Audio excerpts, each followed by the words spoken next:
Hey, greetings. Michael Didier here. Do you know what day this is? This is Yom Teruah. Last night was the evening that it started, and on Yom Teruah, and well, I don't know about blowing on the trumpets on Yom Teruah here.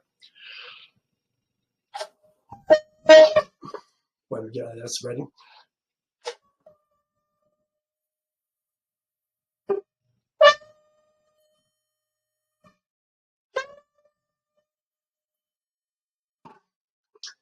All right. Well, Yom Teruah is not the day of trumpets. I think that is a misnomer. It is the day of shouting. A Teruah is a great shout. It is the first day of the 7th month, the beginning of the fall feasts. And in 10 days, we have the Day of Coverings, falsely called the Day of Atonement.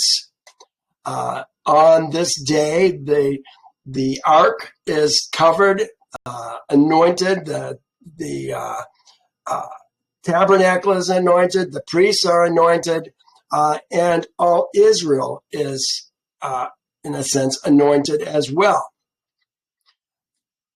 Day of Atonement is the day that we are to afflict our souls. You know, we have no clue what it means to afflict our souls. It's a day of intense retrospection, looking at where we have fallen short of following Yehovah's statutes and judgments and ordinances and repenting. Yom Teruah, the day of shouting, is the day that we are going to count down, not up. We always count up to the first day of the month to the 10th day of the month. That's up. Well, maybe it is and maybe it isn't. I think of it as 10, 9, 8, 7, 6, 5, 4, 3, 2, 1. Will you be ready for the Day of Atonement? Remember, 2 animals that look alike are going to be, one of them is going to be slaughtered in that day, and the other one is going to be released into the wilderness. I think that it's Israel. You know, Yehovah knows the hearts. He tests the minds to check that, to see what men are doing. And they're judged according to their deeds. But we're not even talking about Gentiles. We're talking about Israel. We're talking about men who have left the kingdom of their birth, joined themselves to Yehovah. Nancy's here. Yay. Joined themselves to Yehovah and now have partaken in the Passover. They've circumcised themselves. They've slaughtered a Passover lamb, and they had become Israel. Spiritually born men. Those are the men on the Day of Atonement that I think Yehovah is going to test the hearts of. Some will live. Some are just doing it for the looks of it, and they might not live. Then, on the 15th day, that was the 10th day, on the 15th day, we start Sukkot. Israel dwells. You know, everybody, we got Gentiles all over the world. Oh, well, I keep the commandments of God. I'm going to do it. They got ladies doing it. Who dwells in those temporary dwelling places? Folks, it's Israel. And because we see the children of Israel in our ignorance, we think that ladies are supposed to be there also. But you know, I think it's interesting that we dwell in these booths 7 days. But there's 8-day feast. Why is it 7 days and not 8 days that we're going to dwell in booths? Could it have something to do with us dwelling in these right here, temporary dwelling places that we live in now? And soon, in the dare I say, the 8th millennia, the 8th time frame, there's going to be something more, and we won't be dwelling in these limited flesh beings that we're in right now. Well, I've got on, here it is right here. Let me pull this up. This is my blog, weareisrael.org. And here are the feasts of Yehovah right here. Feasts of Yehovah. You can drop down. There's Yom Teruah, the one we're on right now, but I've got Yom Kippurim. There's 3. And Sukkot. There's 3. Yom Teruah, let me read you this. It says, blow the trumpet, the shofar, at the time of the new moon, at the full moon, on our solemn feast days. So we're not blowing it at the full moon all the time. We're blowing it at the full moon for Passover and for Sukkot. Those are the solemn feast days. For this is a statute for Israel, a law of Elohim of Jacob. I'm blowing my shofar today, not so much for Yom Teruah, but for the first day of the month, which happens to be Yom Teruah. We got a Sabbath going on today, too. Well, at any rate, I would encourage you to look at this. Here is my fall feast day calendar right here.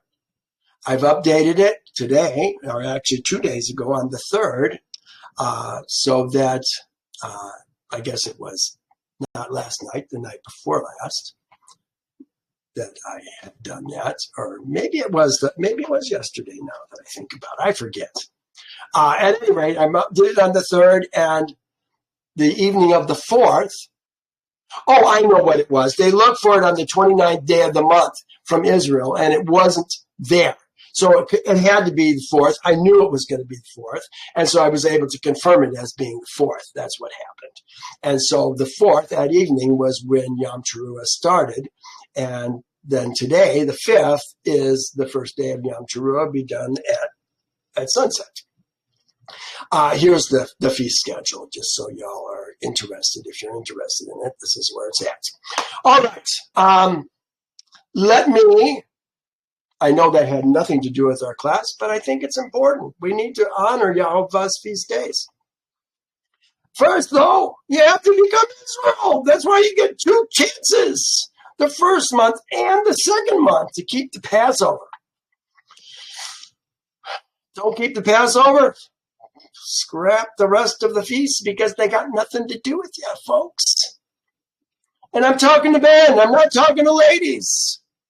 I address the ladies in the Sukkot things. 3 times a year, all your males. He's talking to Israel. All your males shall appear before Yehovah. Passover, Shavuot, and Sukkot. 3 days a year. All right. Let's go from here. I think I'm going to reduce this in size for right now. Oh, I didn't. It doesn't matter. We'll get it later. Okay. Last week, we talked about, in 36 and 37, the building of the tabernacle and the accoutrements that are in the tabernacle. The altar of, the Ark of the Covenant, the table of showbread, the light, and the incense altar. We talked about how the tabernacle was put together, its covering, and its 3 tent-type coverings that went over the top of it. We talked about the silver, what do they call it? Silver bases. I'll call them bases for right now. We're going to see it here in just a second. The silver bases that were underneath the wood of the tabernacle. Anyway, we talked about all that was put together. Today, Now, for this chapter, we're going to talk about what the place where the tabernacle is in. That is, here, I got it right here. No, maybe I don't. This is the brazen altar.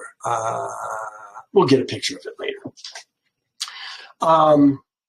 The court and what's in the court of the tabernacle. The tabernacle's in the court, but so is the altar of burnt offerings, so is the laver, and then all the screening that goes around the court and the doors for the court are all going to be talked about today. Then we're going to talk about the priests and how they are put together and the accoutrements for their head, for their feet, their whitey-tidies, and everything else. Now, I'm going through this really fast because from 25 to 30 in Exodus, we talked about it at length. Last week they told us that they made the incense. They told us they made the anointing oil, but they didn't tell us what's in it, what proportions of each spice were in it, like it did in the other one. So it's just putting it together. We're doing what we've already been told to do. So let me take it from here. The first thing we're going to talk about is the altar of burnt offerings. This is the bronze altar.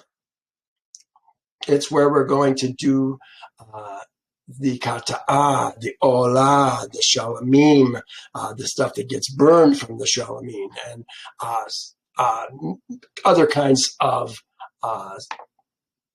offerings that we bring to Yehovah. I almost call the sacrifices. Don't do that, Michael. Okay, it says, he made the altar of burnt offerings. It's actually the altar of olah. That's what it says. It doesn't say burnt offerings. It says altar of olah, of acacia wood. 5 cubits was its length. 5 cubits was its width.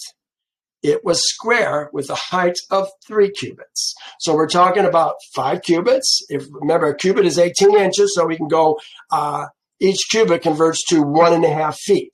And so it's a nice, easy conversion. 5 feet plus half of 5 feet is 2.5. 5 feet plus 2.5 is 7.5 feet. Easy peasy. Talk about 2 cubits high. Is that what it said? 3 cubits high. No. Its height was, 3 cubits. 3 cubits is 3 feet plus half of 3 feet is 4.5 feet. Easy peasy. He made its horns on its 4 corners. The horns were of one piece with it, and he overlaid it with bronze. So we've got an altar of acacia wood. Remember, this is an altar that's going to burn hot. Is the bronze to help protect the wood that it's actually being used for? Remember, this has got to be something that's actually able to be carried as well, because it's going to have poles that are actually going to go through it so that they can carry it when they carry everything else. Everything's got to be portable. So this is primarily, I would say, a hollow structure. The metal is on the sides and the metal is on the grate. This is not like a barbecue. We're not talking about a barbecue. The grate is underneath the wood, and the meat is going to go right in the fire. Okay. He made its horns on all 4 corners. The horns were in one piece, and he overlaid it with bronze. Bronze. What is bronze? You know what? We'll talk about it in a little bit. It's primarily copper. Copper and tin. But we're going to talk about that at length at the end of this chapter. It's pretty interesting. He made all its utensils. He made all the utensils for the altar. The pans, the shovels, basins, forks, fire pans. All its utensils he made of bronze. He made a grate of bronze. Here is the brazen altar, just so you got a picture of what it looks like. Let's reduce this a bit. Yeah. See, it's got grates on the side because it's got to have airflow. The air is going to come in and feed the fire. Really quite an amazing design. You can see the place where the poles are going to go. You can see the accoutrements that he made for it, and the horns on the altar as well. I think it's a nice rendition of this instructions that we received from Moses to build this thing.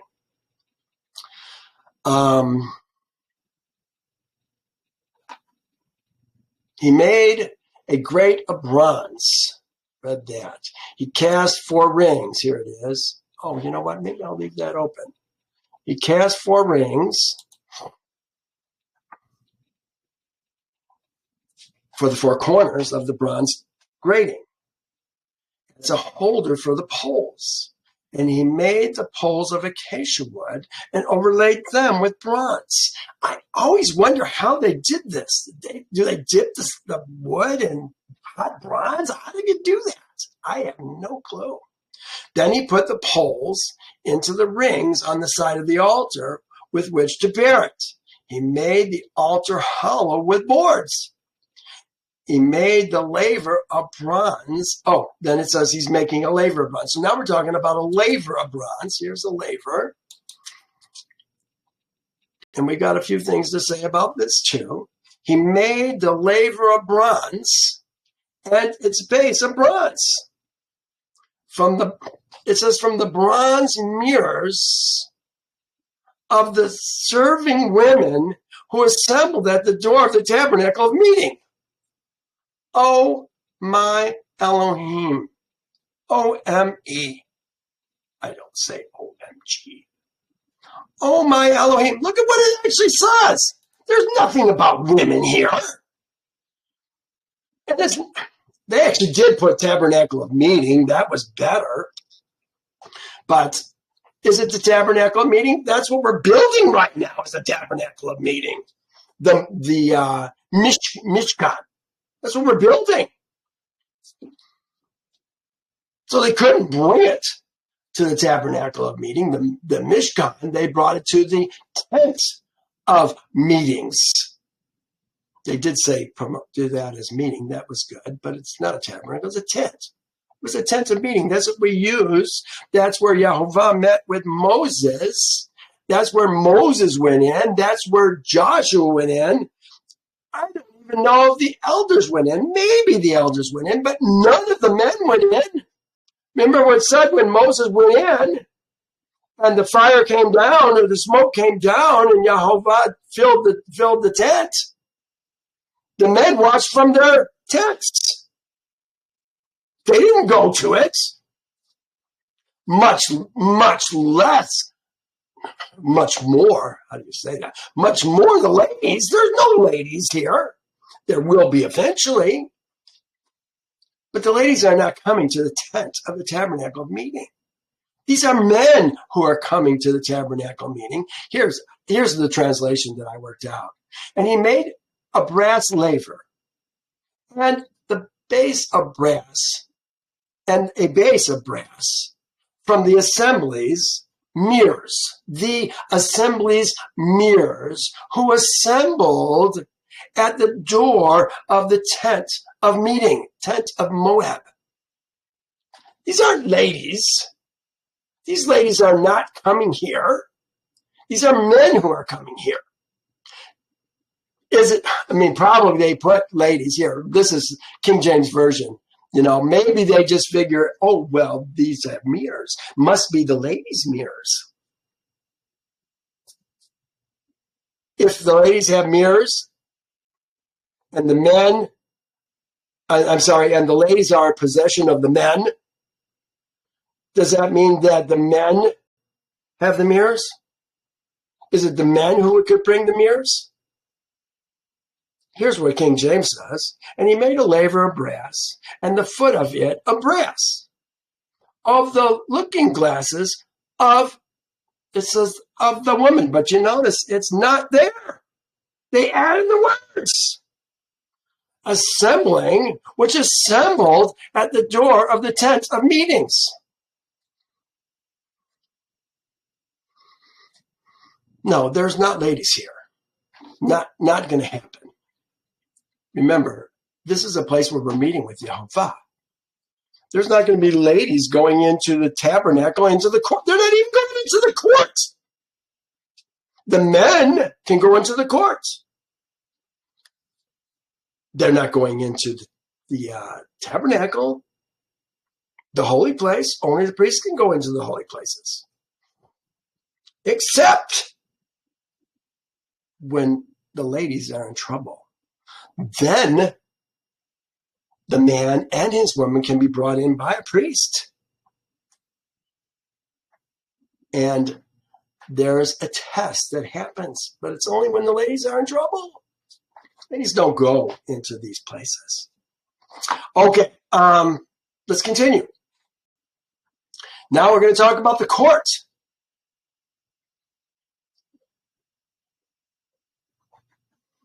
Then he made a court on the south. Here's the place. Here's what we're talking about. Tabernacle, golden altar, or the bronze altar, and the laver is there. It's really small. And then now we're talking about the court. That is these woven shields, privacy shields that go all around it. Here's what it says. He made the court on the south side. We're talking about this side right here, the south side. East.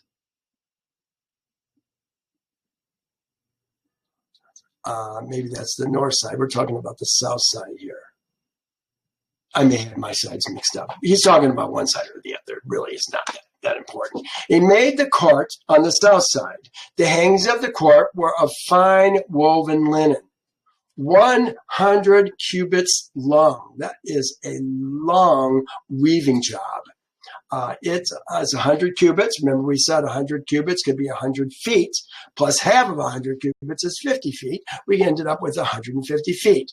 50 cubits was the length of the smaller ones of the west side and the east side, and 50 plus half of 50, 25, works out to 75 feet. And all of the hangings of the court, as they call them, made of woven linen, were 5 cubits tall, which actually works out to 7.5 feet. 5 feet plus 2.5 feet, 7.5 feet. Pretty high. Most people are not going to be able to see over the top of it. Things that go on there are private. 100 cubits long. I should mention that. There were 20 pillars for them with 20 bronze sockets. Sockets, that's what I was talking about. There were silver sockets that were in the tabernacle. But everything that touches the ground that is outside of the tabernacle is always going to be in a bronze socket. Really, I should clarify that because there's going to be tent pegs and some things that are going to be made out of copper. We'll see that in a little bit also. But this is stuff that's going to keep the wood from getting messed up by the rain and the wet soil. They use bronze. There are 20 pillars for them with 20 bronze sockets. The hooks on the pillars and their bands were silver. So that works out to the pillars being 7.5 feet apart. Remember, the height of it is 7.5. So we've got basically 7.5 by 7.5 squares separated by the poles, if you can want to look at it that way. Remember, the hangings for the curtain are one piece. Okay, on the north side. So now we're going to the other side. On the north side, The hangings were 100 cubits, same as the other, with 20 pillars and their 20 bronze sockets. The hooks of the pillars and their bands were silver. And we talked about this at length when we were going through 25 through 30 in Exodus. Now we're going to do the west side. Here's the west side. It says, on the west side there were hangings of 50 cubits. So we got, this is 50 cubits. The other one was 100 cubits. It's half the size. With their pillars, their sockets, the hooks of the pillars, and their bands were silver, same as the other ones. They have a cap on the wooden pillars, and they've got a silver hook to hold the hangings, the woven material. It's white. Now he goes to the east side. For the east side, the hangings were 50 cubits. Again, it says 50 cubits. The hangings on one side of the gate were 15 cubits, so they're divided. I did this. Can you see this? I put black, black, black. Think of a pole being at the beginning, a pole where the space is, and a pole at the end. So we've got 1, 2, 3 poles. We've got the other one, remember here. You know, I think it's important. We're talking about one side or the other right now. So here is the 15 cubits. Remember, 15 cubits is 22 and a half feet. 22 and a half feet and 22 and a half feet is 45 feet. And then we're going to see that these hangings are going to be 20 cubits or 30 feet. So 45 plus 30 works to 75 feet that we need to match the other side. It all fits together, but they got an extra pole, and it really bugs me.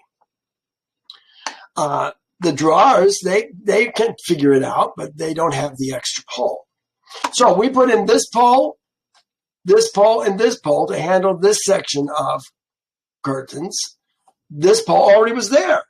Same with this side. We put in this pole and this pole and this pole to handle these 3 curtains. And one was already there. So now this pole and this pole, they're already there. We got 3 poles left, and watch what happens. East side. The hangings on one side of the gate were 15 cubits with 3 pillars and their sockets. Okay, that works. And the same with the other side of the gate. With their hangings, 15 cubits, and their 3 pillars and sockets.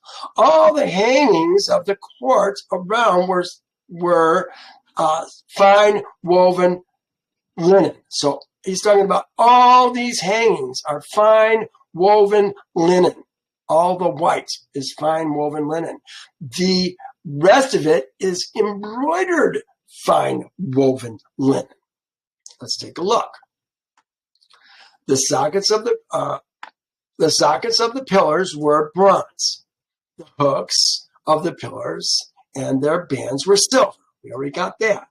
And the overlay of their capitals was silver.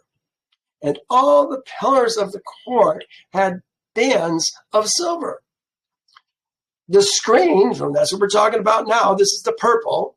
The screen of the gate of the court was woven of blue, purple, and scarlet thread and of fine woven linen. The length was 20 cubits, so that works out to 20 plus half of 20, 10, 30 feet. And the height, also its width was 5 cubits, same as the rest of it, 7.5 feet tall, according to the hangings of the court. Now look what it says.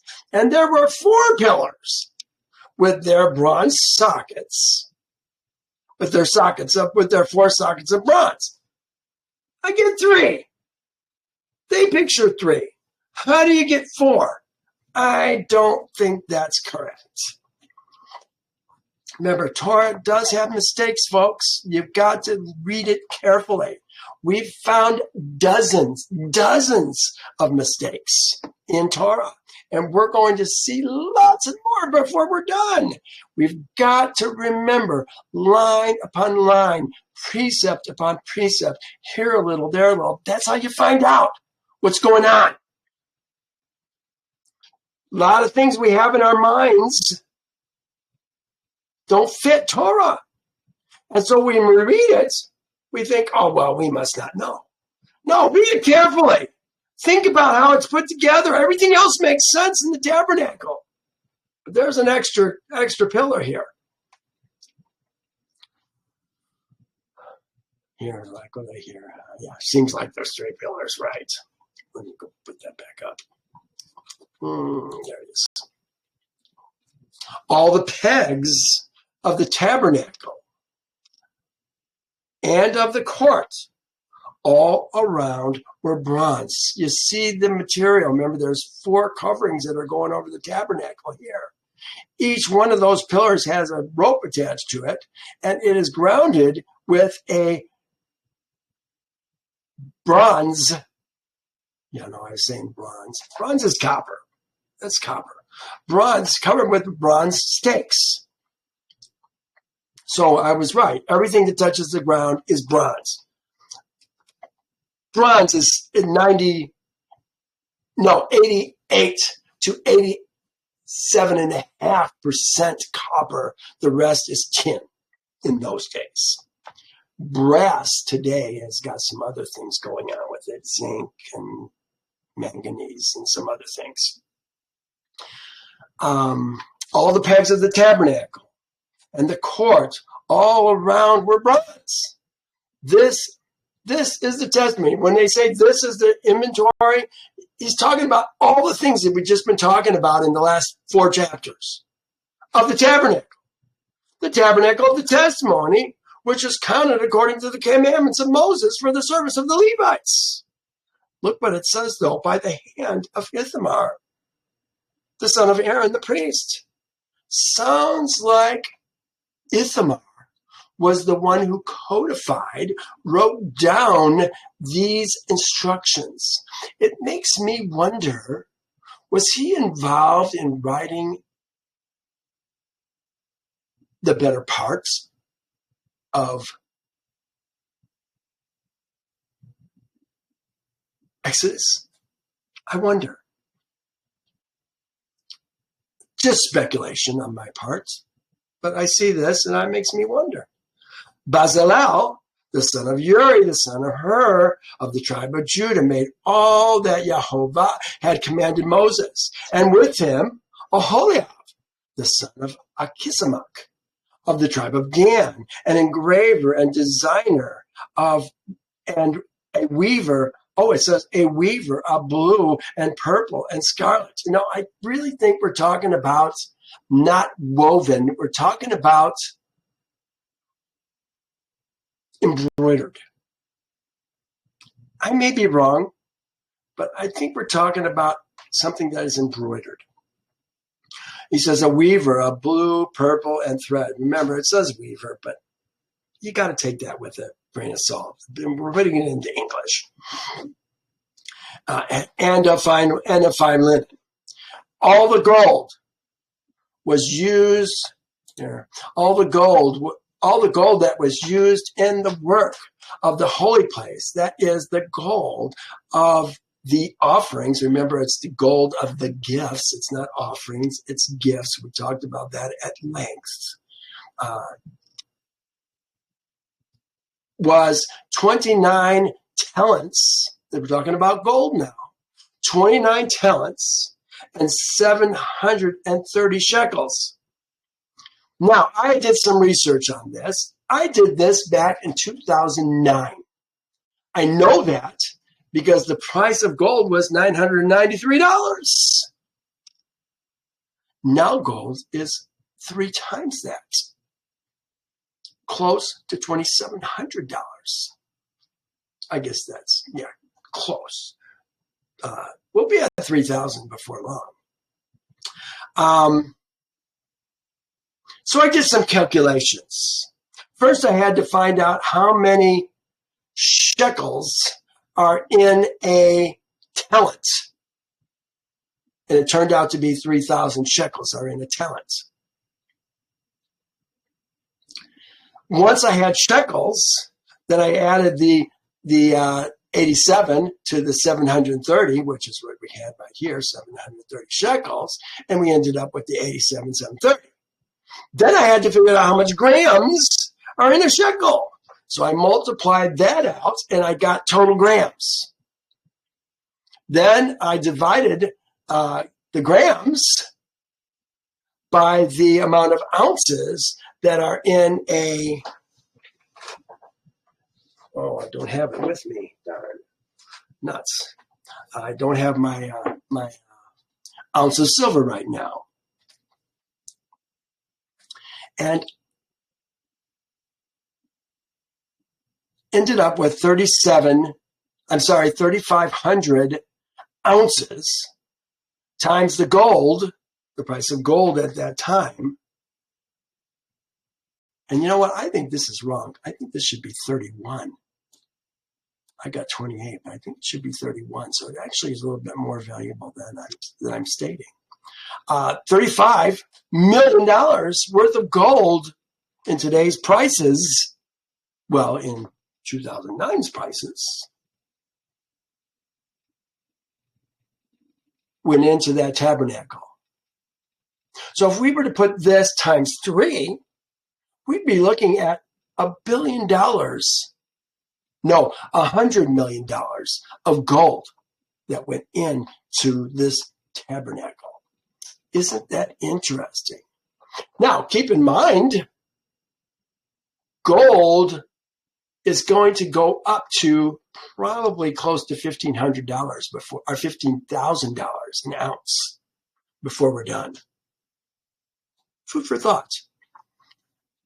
That's, even at today's prices, that's 5 times what it is now before we're done. Here's the silver. There was 100 shekels of silver. Remember, the majority of this silver was in the tabernacle, at the foot of the footings. They were the bases. So we have 100 talents times 3,000 gives us 300,000 shekels, plus the 1775 gives us 31,775, multiplied by the grams to get total grams. And then dividing that, and again, I think that should be 31 something. I got that wrong. I think there's 31 point something. It's not 32 ounces, 32 grams per ounce. It's 28 grams per ounce. It's 31 ounces, or 31 grams point something per ounce.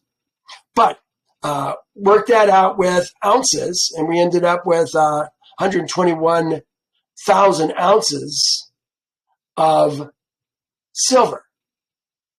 2009, the price was $14. Now the price is $13. I'm sorry, now the price is $30, relatively. And that worked out to $1.7 million. Now, in today's prices, it would be $2.7 million. But now keep in mind, silver that you can buy for $30 an ounce right now is probably going to go to about $1,500 an ounce. Gold, we said, went up 5 times from today's price, $30, $3,000 to the $1,500 is $15,000 is 5 times. To go from silver at 30 to silver at 1,500, that is 50 times. Do you think silver might be a good investment for you right now? I started buying it when it was 14. Well, a lot of money went into this, and we haven't done the copper yet. Now, I have copper. Remember, it's bronze. Copper is 87.5 to 88% copper. Did I say bronze? Bronze is 87.5 to 88% copper. So copper price in those days, when I wrote this, 2009, was $275. Now it's up to $4.75. I don't know what the value is going to be eventually on copper. It would be only speculation on my mind. I have nothing to even say, oh, look at this. Okay. Now, look at what it says. Verse 25. And the silver from which those who were numbered of the congregation, this happens to be in this particular one, it says the assemblage, the adah, the assemblage, was 100 talents and 1,775 shekels, according to the shekel of the sanctuary. Where did this silver come from that we're talking about? Here it is right here in 38. We talked about it just, what was it, last week? No, that's what we're doing right now. Numbers, yeah, sure, I guess I don't have it. Nuts. But I can find it. Commentary 30. Here it is right here. This is what everyone among those who are numbered shall give. You're talking about the men who are 20 years and above who are numbered in Israel.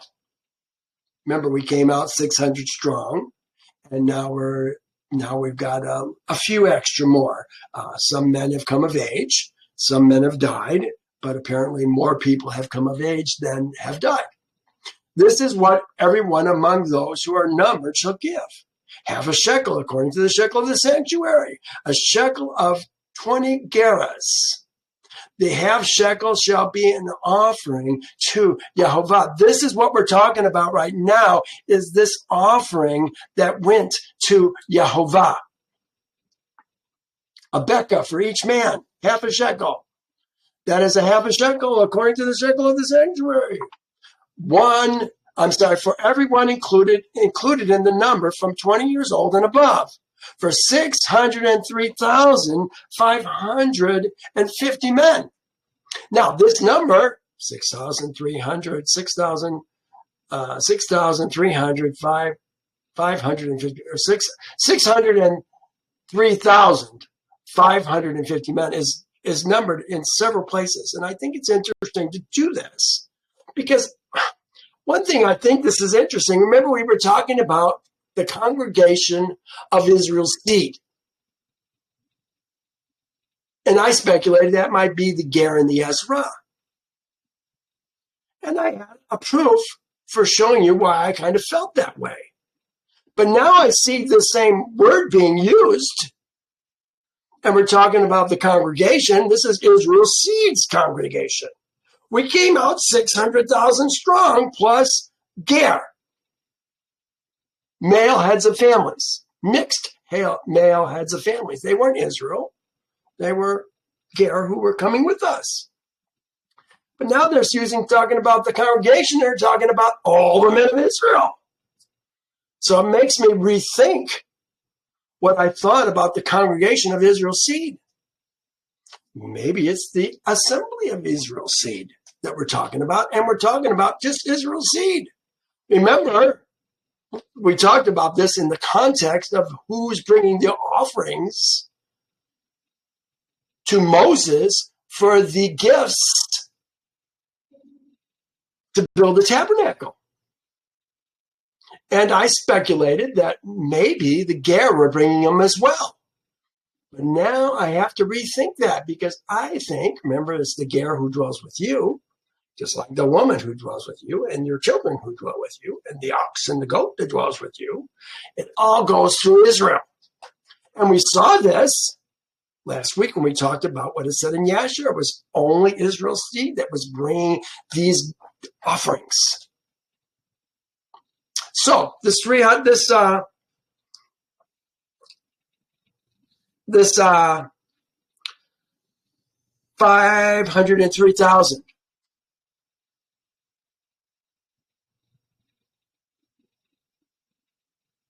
let's talk about that for just a second. Here's Numbers 1. And I saw this. I went to Numbers today because what we're going to see next week and what we're going to see in Numbers 1 cover a lot of the same things. And so it's kind of, you can go back and forth to kind of get a feel for that. Anyway, it says, as Yehovah commanded Moses, so he numbered them in the wilderness of Sinai.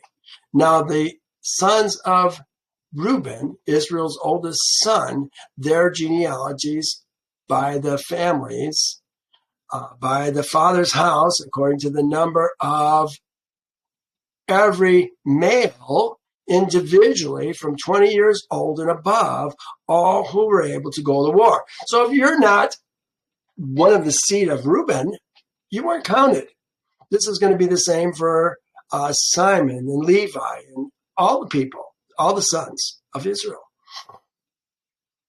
We got something to talk about that later too. Gosh, there's so much here.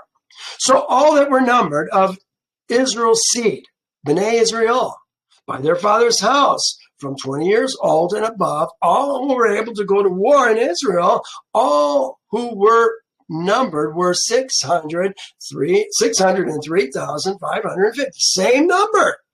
Yasher actually says the same thing in the numbers of Israel's seed by the houses of their fathers. From the 20 years old and above and upward were 603,550. I love it when they match. Okay. That's where the Beck is. This is just more wealth that was going into the use for the sanctuary. Okay, and now it says, and from the 100 talents of silver were cast sockets of the sanctuary and the bases for the veil. 100 sockets from the 100 talents, 1 talent for each socket. So each one of these sockets, remember each wall had 2 sockets. Each board in the wall had 2 sockets. That's $75 or 75 pounds per socket. These all had to be moved when we go from one place to the other, following the pillar. Then from the 1,775 shekels, he made hooks of the pillars, overlaid with their capitals, and made bands for them. Remember, those were the hooks that were being used on the outside to hold up the woven screen. And this says now the offerings of bronze was 70 talents, and 2,400 shekels. And with it, he made the sockets for the door of the tabernacle of meeting, the tent of. Well, this is the tabernacle of meeting. You know, they go back and forth between the tabernacle of meeting and the Mishnah. I wonder if they use tabernacle or Mishnah of meeting here. Congregation, tabernacle. No, tent. Tent of meetings. Tents of meetings. Tents of Moed. Yeah. They go back and forth. We're certainly not, I mean, it's going to become the tent of meeting, I suppose, the tabernacle. But who goes in it? Just the priests. Okay. And with it he made the sockets for the door of the tabernacle meeting, the bronze altar, the bronze grating for it, and all the utensils of the altar, the sockets of the court all around the bases for the court gate, all the pegs for the tabernacle, and all the pegs for the court all around. Completes this chapter. Now we're going to talk about the priests and what it takes, what they had to put together to set up the priests to fulfill their obligations before Yehovah. Let's start here. Of the blue and purple and scarlet threads, they made garments of ministry for ministering in the holy place, and made the holy garments for Aaron, as Yehovah had commanded Moses. And they made a gold ephod keep in mind that the curtain that separated the holy from the holy, separated the holy from the holy of the holies, was gold, blue, and purple, and scarlet. And same was the one then the door of the tabernacle, the big door on the east side of the tabernacle where we entered the holy place.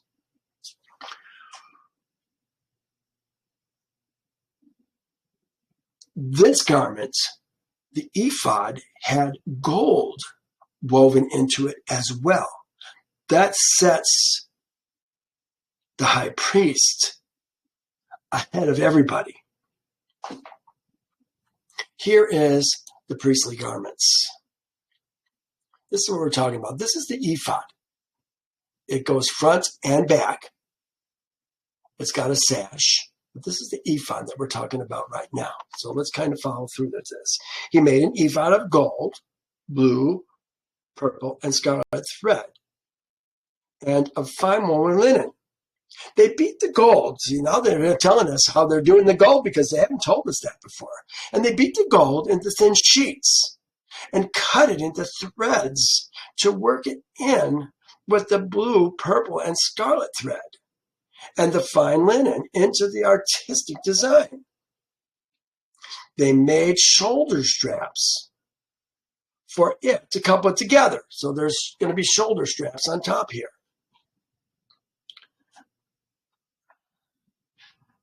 To couple it together. It was coupled together at its two edges. There apparently are two separate pieces. This is the front piece, the back piece is behind, and they were coupled together. How were they coupled together? They're going to tell us right now.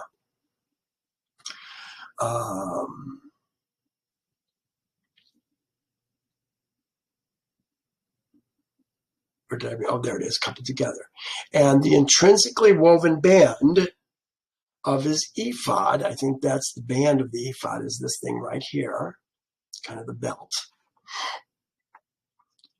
Band of his ephod that was on it, of the same workmanship, woven gold, blue, purple, and scarlet thread, and fine woven linen, as Yehovah commanded Moses. But now, look at this. And they set onyx stones enclosed in the setting of gold, and they were engraved as signets are engraved with Israel's seeds' names. Israel's seeds' names. Notice, this shows the hypocrisy that we see all through Torah. Because normally, B'nai Israel would say what? It would say the children of Israel in most Bibles. But here, we're talking about Israel's seed. And now they're forced to make it the sons of Israel. But they did them wrong. Here's what they look like.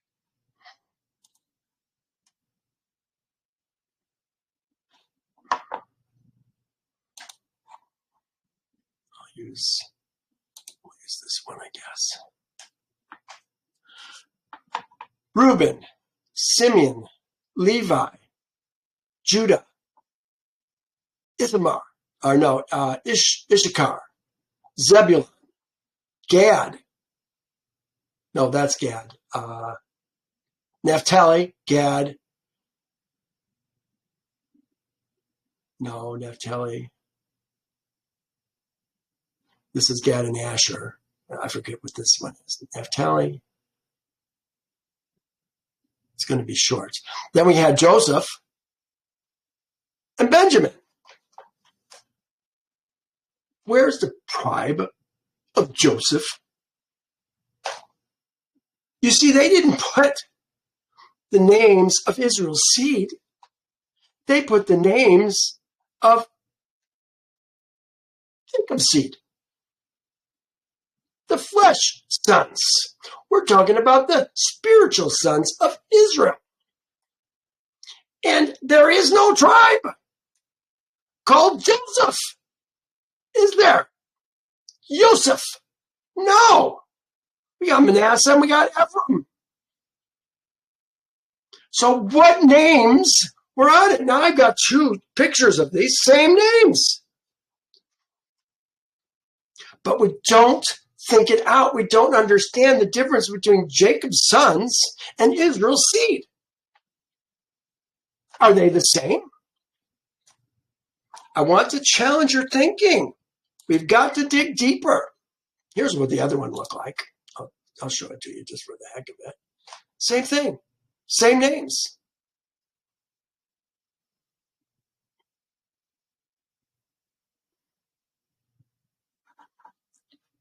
Let me show you my notes. Israel's seed. Here's what it says. The names, the Shemot of Israel's seed is what it says. Israel's seed, Shemot. The names of Israel's seed. Israel's seed's names.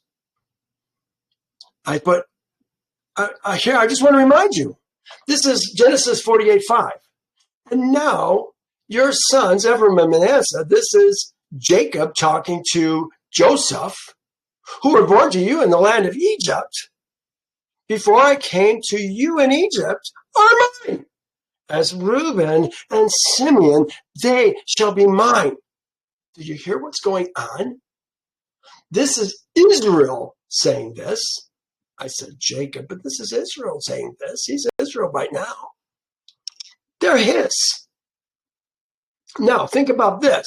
Does the fact that the translators are translating B'nai Israel as sons of Israel here lead people to believe that believe when they translate B'nai Israel in all the other places as children of Israel, that it makes people believe that B'nai Israel includes women?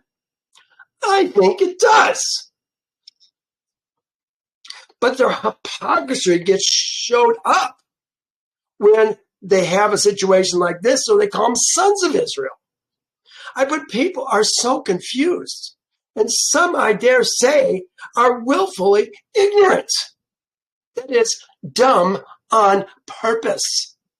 Some of these pastors, they know, or they should know. The translators know. But just like the name of Elohim, it's hidden. It says the Lord instead of Yehovah or Yahuwah or Jehovah or whatever. They hide the name just like they hide Israel's seed. They don't want you to know where Israel's seed comes from. Because then you might really learn how to become Israel's seed, Jehovah's people. You think, most of you, think it has something to do with believing in Jesus or keeping the commandments of God. The first one is totally fiction. The second one is partly true. But you are not going to become Yehovah's son by keeping the commandments of God unless you're keeping the Passover, leaving the kingdom of your birth, joining yourself to Yehovah as your only Elohim. The first commandment. You shall have no other lawmakers or judges before my face. I'm the one who brought you out of Egypt. He brought me out of the kingdom of the United States. Here's how a man becomes Israel. This is who we're talking about, the sons of Israel. And when a stranger, a ger, remember when you leave the kingdom of your birth, you become a ger. You join yourself to Israel. You keep the same laws. But when it comes to Passover, you got to keep the Passover. If you don't, you get kicked out of Israel. When a ger dwells with you to keep the Passover to Yehovah, let all his males be circumcised, and then let them come near and keep it. And behold, Hayah, a native of the land, Ezra Aretz, Ezra, Ha'arat, or as a native of the land, as a native of the land. He shall become as a native of the land. That's what this says, as. This says Ha.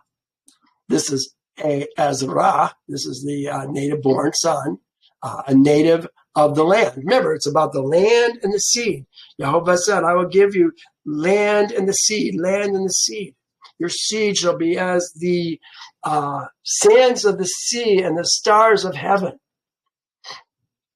Well, women are not men. Women can't be circumcised. Ezra are the B'nai Israel that we're talking about. Spiritually born seed from generation to generation. But women are not men.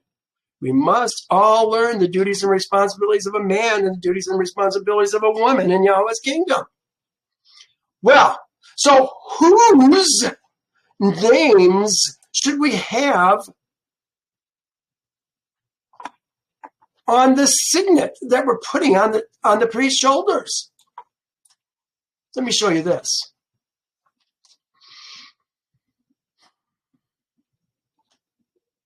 This is how we camp in the wilderness. And I want you to see something. There's no Joseph. There's no tribe of Levi that's doing this. We've got Judah, Issachar, Zebulun on one side, the east side, the gate side, Reuben, Simeon, Gad. Oh, it was Dan. That's the one that I was missing. Dan and Asher. And then Benjamin, Manasseh, and Ephraim. Look, there's Manasseh and Ephraim. They took the place of Joseph. There's no tribe of Joseph. So I would argue that the names that we're supposed to have on this signet are the names who are camping all around this tabernacle. Keep in mind, it does not have Levi, because Levi is treated differently. Remember, Levi camps immediately around it. Moses and Aaron, the Merarites, the Gershonites, and the Kohathites on each of the other three sides. That's Levi. So if we're going to have 12 names, no Joseph, no Levi, Manasseh and Ephraim are going to be out there. If there's going to be 13 names, which honestly, I almost feel like there should be 13 names, but I don't know if it says 12 names. We'll take a look at it as we read the rest of this. Then I think Levi should be included. But there is not a tribe of Joseph. They're confusing Israel's seed with Jacob's seed, the sons of Jacob. The seed of Jacob, if you will, is a better way to say it, because we're talking about B'nai. It doesn't say Benim of Jacob. It says B'nai. B'nai. Multi-generations of men. Okay, let me continue. And they set onyx stones enclosed in a setting of gold, and they engraved on them the names of Israel's seed. And he put them on his shoulders of the ephod as a memorial stone for Israel's seed, as Yehovah had commanded Moses. And he made the breastplate artistically woven. So it doesn't say 12. Is it possible that there was 13 on there? Seems to me there should be 13. Because we got two people that took the place of Joseph. And he made a breastplate. Let's go back to our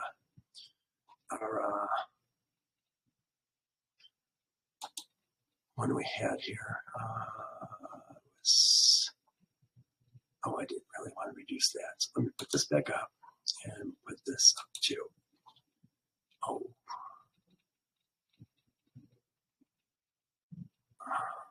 Gotta get back to it. Sorry.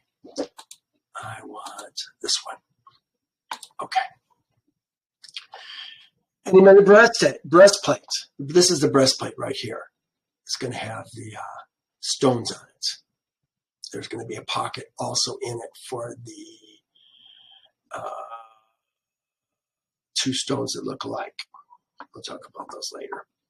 And he made a breastplate. The Urim and the Tumim is their names of those. A way of finding out if Yehovah says one thing or another. And he made a breastplate, artistically woven, like the workmanship of the ephod, of gold, blue, purple, and scarlet. Again, added the gold. And they made a breastplate square by doubling it. A span Oh, so they made a breastplate, but they doubled it over. So there's a hollow piece inside of it. It's a span, basically from a tip of your thumb to the tip of your little finger, I think is a span. Its width was doubled. And they set in it 4 rows of stones. A row was sardius, topaz, emerald, the first row. The second row, turquoise, sapphire, diamond. The third row, jacinth, agate, and amethyst. The fourth row, a beryl, onyx, and jasper. They were enclosed in settings of gold in their mountings. They were 12 stones. So here we're talking about 12 stones.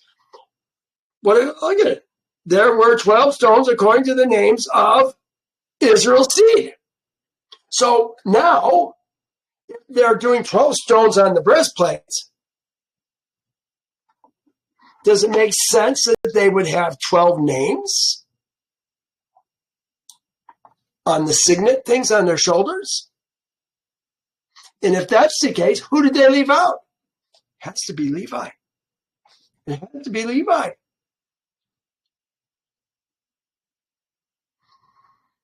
Remember, Levi doesn't get any land. They're treated differently than Israel's seed. Are they Israel's seed? Yes, I think they are. But they weren't included. You think there was a Levi in these? See, I think there wasn't. I think they took Levi out, they took Joseph out, and they added Ephraim and Manasseh. You have to decide for yourself. I'm giving you what I think and why I think it. Show me different. And keep in mind the difference between Israel's seed and Jacob's seed. That's a tough sell. According to their names engraved on the signet, each one with its own name according to the 12 tribes. And they made chains for the breastplate. There's a chain here, right there, and a chain right there. That's going to hold the breastplate to the top here. They made chains for the breastplate at the ends, like braided cords of pure gold. They also made 2 settings of gold and 2 gold rings to put the 2 rings on the 2 ends of the breastplate. So there's a ring here, gold ring, that they tied it to this. The 2 ends of the 2 braided chains they fastened to the 2 settings. That's the settings that we were just talking about, and put them on the shoulders of the ephod in front. And they made 2 rings of gold and put them on the 2 ends of the breastplate. This would be the 2 other ends of the breastplate, probably here and here, on the edge of it, which was on the inward side of the ephod. And they made 2 gold rings. So they're kind of repeating the 2 gold rings, and put them on the 2 shoulders of the straps. Okay, those are the straps. Underneath the ephod towards the front, right at the seam above the intricately woven band. So here we're talking about the intricately woven band. I think we got to be talking about this one and this one. I really do. And they bound the breastplate by means of the 2 rings to the ephod with a blue cord. Yes. So here's the blue cord that goes around the back of the priest and tied off to hold the ephod from flopping forward when he bends over, so that it would be above the intricately woven band of the ephod, and that the breastplate would not come loose from the ephod, like I said, when he bends over, as Yehovah commanded. They made a robe for the ephod. Now, the robe that they're talking about is this white robe right here. They made a robe for the ephod woven of, that's this one. I'm sorry, that's this one. This is the kind of an undergarment, a tunic. They call this one a tunic. This is the robe of the ephod, the blue. And there was an opening in the middle of the robe. So it's one piece of material, like the opening of a coat of mail, with a woven binding all around the opening, keep it from fraying, so that it would not tear. Okay, yeah, so it wouldn't tear. They made on it the hem of the robe. So now we're talking about the bells and the pomegranates here at the bottom. They made bells of pure gold and put the bells between the pomegranates on the hem of the robe, all around between the pomegranates. A bell and a pomegranate, a bell and a pomegranate, all around the hem of the robe to minister in, as Yehovah had commanded Moses. I kind of wonder if part of the reason why they put the bells on it was so when Aaron goes in to anoint the altar one time a year, that they know if he died, he's still making noise, and he comes back out. No more noise? Uh-oh, we got problems. They made a tunic. Here's the tunic. This is the white now. They made a tunic artistically woven for Aaron and his sons. So this is now we're talking about Aaron and his sons. This is what the sons' outer garment looked like. A turban of fine linen, exquisite hats of fine linen, short trousers. This is the whitey tighties that are underneath the linen garments of fine woven linen. Interesting, it's made out of linen, not cotton, it's linen.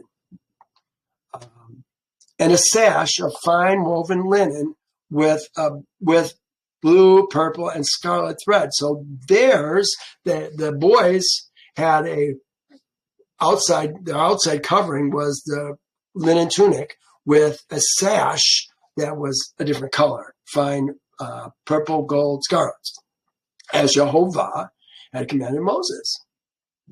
Then they made a plate of a holy crown of pure gold. That's this right here. It's going to go over the top of the mitre. Fine crown.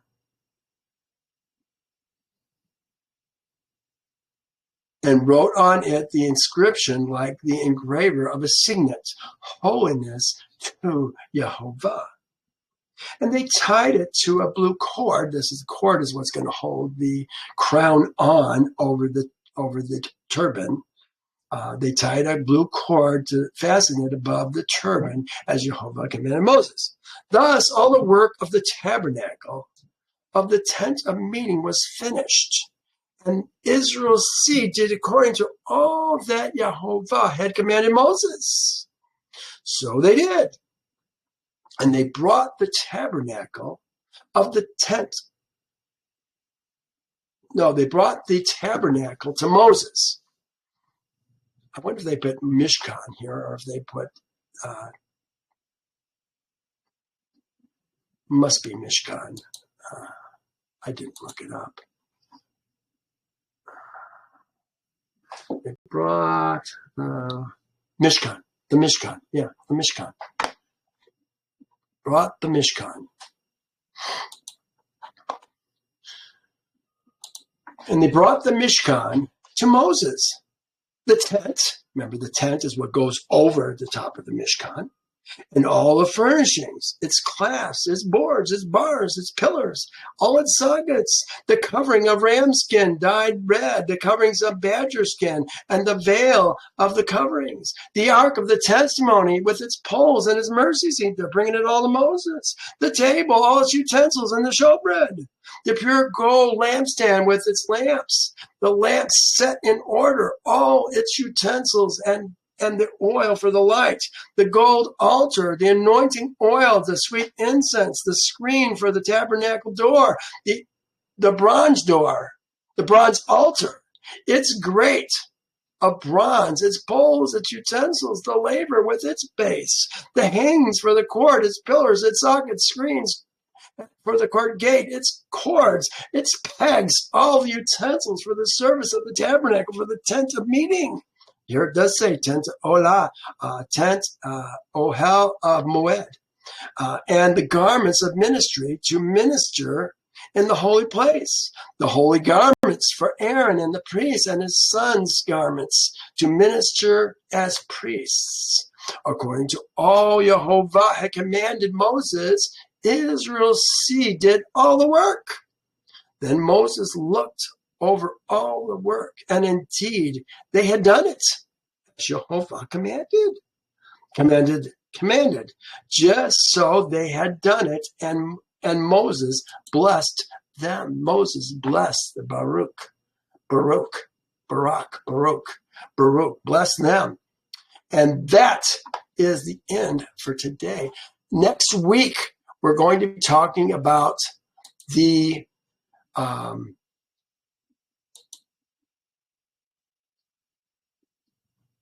them setting it up and taking care of the priests. They got many things to do next week.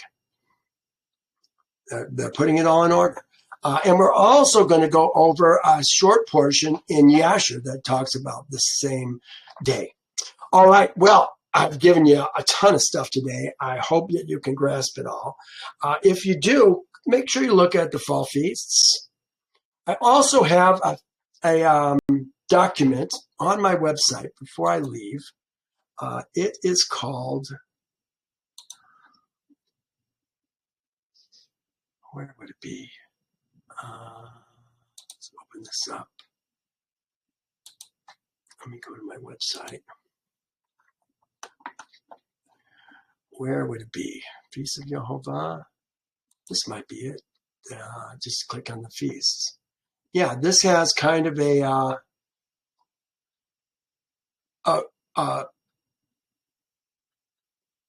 synopsis of all the feasts and how they relate to one another. I think you find it interesting. You might even read that before you read the fall feasts, the things about the fall feasts, on the Feast of Yehovah, Yom Teruah, Yom Kippurim, and Sukkot. Okay, well, I've given you more than enough. You guys, thanks for being so patient. Love you tons. Love anybody who loves Yehovah. Catch you later. Bye now.